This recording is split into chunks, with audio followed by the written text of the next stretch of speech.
Umaga-maagang nagising si Frin, nang makalabas siya ng tent ay sumalubong naman sa kanya ang nakangiting mukha ni Becky. "Good morning," bati nito sa kanya, tipid na nginitian lamang niya ito, sa tingin niya'y kakatapos lang nitong naligo. Dahil sa suot nito at dahil din sa basa nitong buhok, hawak nito ang sariling digital camera. "Hi, Frin," bati rin ni Karen sa kanya nang makalapit ito sa kanila. Kinalabit nito si Becky. "Oy, Becca. Pwede bang picturein mo ako ron?" sabi nito sabay turo malapit sa ilog. "Sure," sagot naman ni Becky. Nilingon siya nito. "Ikaw, Frin, gusto mo bang picturein din kita?" Nakangiti naman nitong tanong. Dahil sa tanong nito ay nakaramdam siya ng inis, nananadiya lang, kitang-kita nga niyang kakagising lang ng tao. Sa loob-loob niya habang nakatingin dito, hindi na, pilit ang mga ngiting sambit niya, "Kayo na lang." "Sige," nakangiti nitong sabi saka tinalikuran na siya. Naglakad naman siya papunta sa lamesa at naupo roon, sa totoo lang. Kanina pa masakit at medyo nahihilo pa ang ulo niya dahil sa magdamag na hindi nakatulog sa kakaisip kay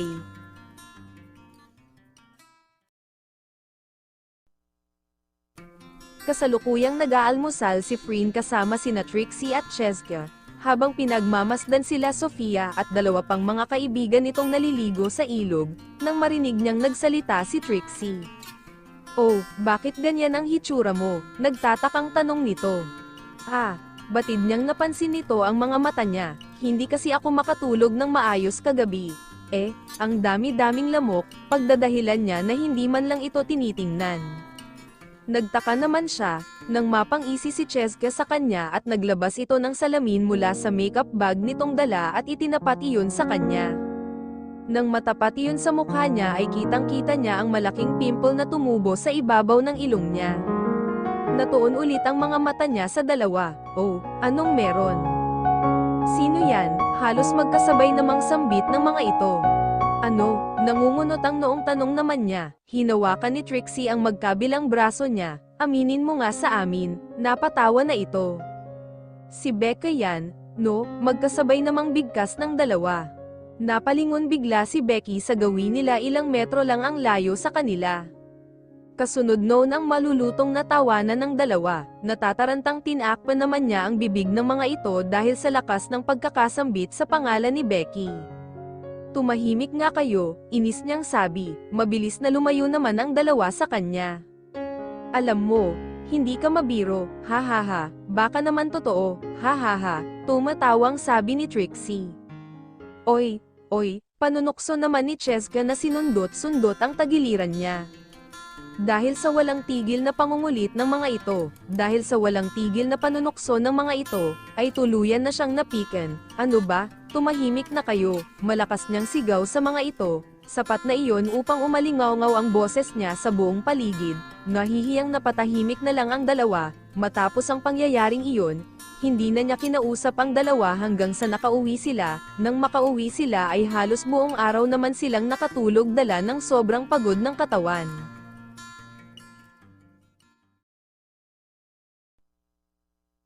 Kinabukasan nagising si Frin nang mapansing parang may mga matang kanina pa nagmamasid sa kanya. Sa pagdilat ng mga mata niya ay sumalubong nga sa kanya ang seryosong mga mukha nila Trixie. Kanina pa nga nakatunghay ang mga ito habang tulog na tulog siya. Sinimangutan niya ang mga ito at bumaliwkas ng higa sa kama. Hanggang ngayon kasi ay naiinis pa rin siya sa dalawa dahil sa pang-aasar ng mga ito sa kanya. "Oy Frin," sambit ni Trixie na lumapit at naupo na sa kama, "huwag ka nang magalit, sorry na." Lumapit na din si Cheska sa kanya. "Oo nga babe, sorry na." Naupo na rin si Karen sa kama. "Ayan kasi, ang kukulit nyo, ayaw nyong tigilan kahapon, kakagising lang nung tao." Napaismed naman si Cheska rito, saka ibinalik ulit ang mga mata sa kanya. "Hindi na mauulit Frin, I promise," marteng sabi nito. Sa halip na pakinggan ang mga ito ay ipinikit niya ulit ang mga mata at nagtulog-tulugan sa harapan ng mga ito. "Frin naman nakangusong sabi ni Trixie. Bigla siyang kiniliti ng mga ito. Ngingiti na yan, paulit-ulit na sambit ng mga ito. Sa huli ay napatawa at napaupo na rin siya sa kama. Ano ba, nakatawa na niyang sabi. Nilingon niya si Cheska. Alam ko yang mga pangako mo. Hindi rin natutupad. Nang didilat ang mga mata niyang sabi. Sorry na nga diba, nakapamewang at nakatawa namang sabi nito. Hinawakan ni Trixie ang mga braso niya. Ito Frin, seryoso, napasulyap pa ito kina Cheska. Sabihin mo nga sa amin ang totoo. Ano ba talaga ang dahilan at ang init-init ng dugo mo kay Becca? Oo nga, ang bait-bait noong tao, nagtatakang dugtong naman ni Karen. Tapos kapag inaasar ka namin sa kanya, napipikon ka kagad, dagdag naman ni Cheska. Napatingin siya sa mga mukha ng mga ito at malalim na napabuntong hininga na lang. Hay, dapat simula pa lang sinabi ko na to sa inyo, siguro nagtata.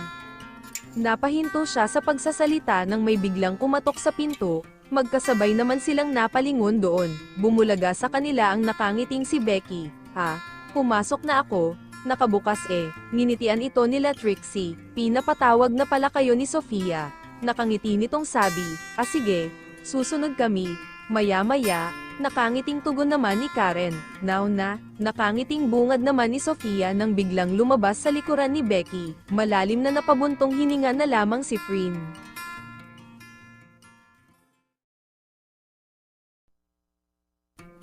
Gabi na datnan nila Becky ang mga magulang ni Sofia na nagdadasal sa harapan ng altar. Death anniversary kasi ng yumaong lola nito kaya lahat sila ay nagbigay galang sa pamamagitan ng pagsama sa taimtim na pagdadasal ng mga ito. Hatang gabi na nang tumambay sila sa veranda, na kung saan tanaw nila ang nagtataasang puno at halaman doon habang malayang sinasalubong ang malamig na simoy ng hangin sa paligid. Kasalukuyan silang nakaupo habang umiinom ng kape nang nagsalita si Sofia. May matatakutin ba rito? Nakangisi nitong tanong habang inililibot ang mga mata sa kanila. Nahinto naman ang mga mata nito kay Frin. Ako, sambit nito sabay turo sa sarili. Hindi ako matatakutin. Nakita naman niyang pigil-pigil na napahagikik na lang sa isang tabi sina Trixie at Cheska. Napangiti naman siya nang makita ang naging reaksyon ng mga ito. Mabuti naman, hahaha, kasi may ipapakita ako sa inyo. Excited na excited nitong sabi. Ano yun? Halos sabay-sabay nilang sambit. Basta, tumayo na ito, tumayo na rin ang dalawa pang mga kaibigan nito. Hali kayo, sumunod kayo sa akin.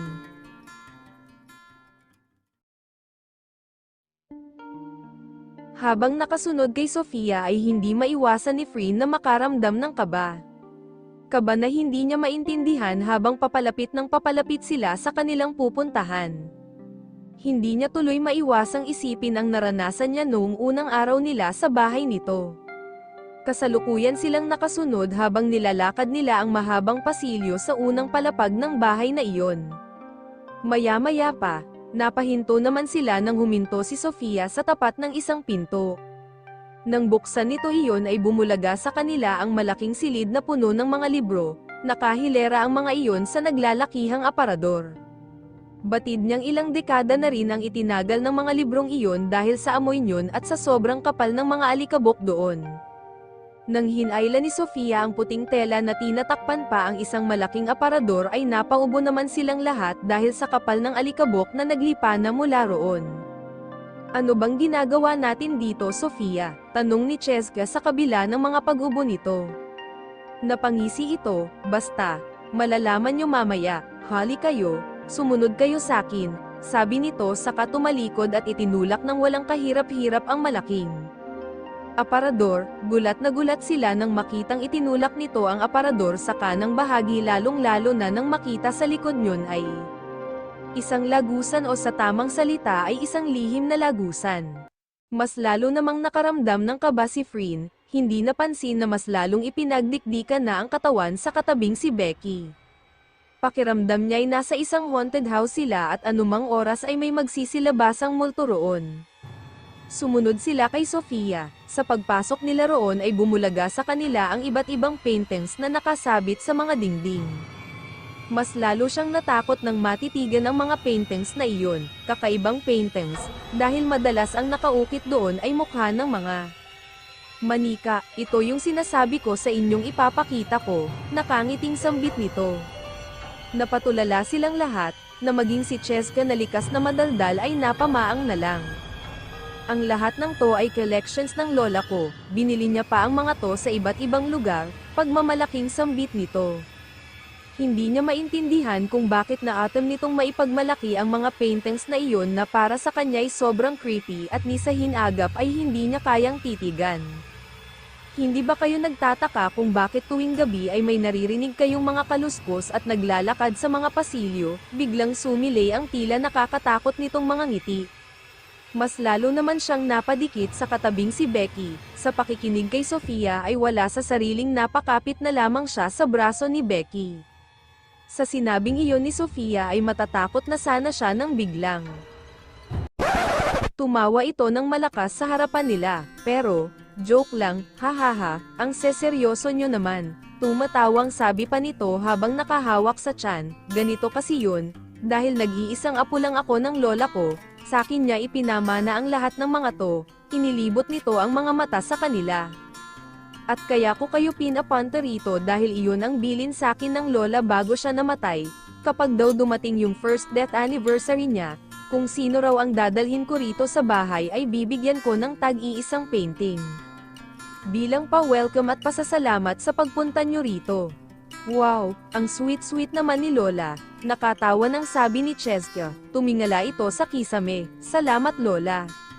Wow, siguro ang mahal-mahal ng mga to, sabi ni Trixie habang nakahawak sa baba at pinagmamasdan ang mga paintings na nakasabit sa dingding. Frin, pagtawag ni Karen, okay ka lang ba? Bakit? Napangisi ito, kanina ka pa ata nakakapit kay Becca. Nang marinig niya ang sinabi nito ay mabibilis ang mga galaw na lumayo siya kay Becky, napaayos naman siya sa kanyang kinatatayuan. Kasunod no ng tawanan ng lahat, akala ko ba hindi ka matatakutin, pangaasar ni Cheska sa kanya. Ayan ka na naman Cheska, napaismed niyang sabi na napakibit balikat na lang, sa isip niya, kahit kailan talaga hindi na ito magbabago pa.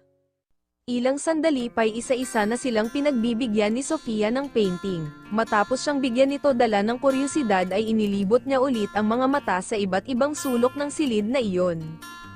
Hindi naman niya pansin na unti-unti na siyang napapalayo sa mga kaibigan, waring may sariling pag-iisip ang mga paang nagpalakad-lakad siya sa kasulok-sulukan ng silid na iyon. Nalilibang siya sa iba pang mga paintings na mukha na naman ng mga tao ang nakaukit doon, habang nakasabit din ang mga iyon sa mga dingding. Sana ito na lang yung binigay ni Sofia sa akin, nakangiti niyang sabi habang nakatingala sa napakagandang painting, nakaguhit doon ang mukha ng isang babae, na bagamat hindi nakangiti ay mapapansin ang ganda nito, isang hakbang pa ang ginawa niya, nang isang malakas na sigaw, ang kumawala sa kanyang bibig. Oh!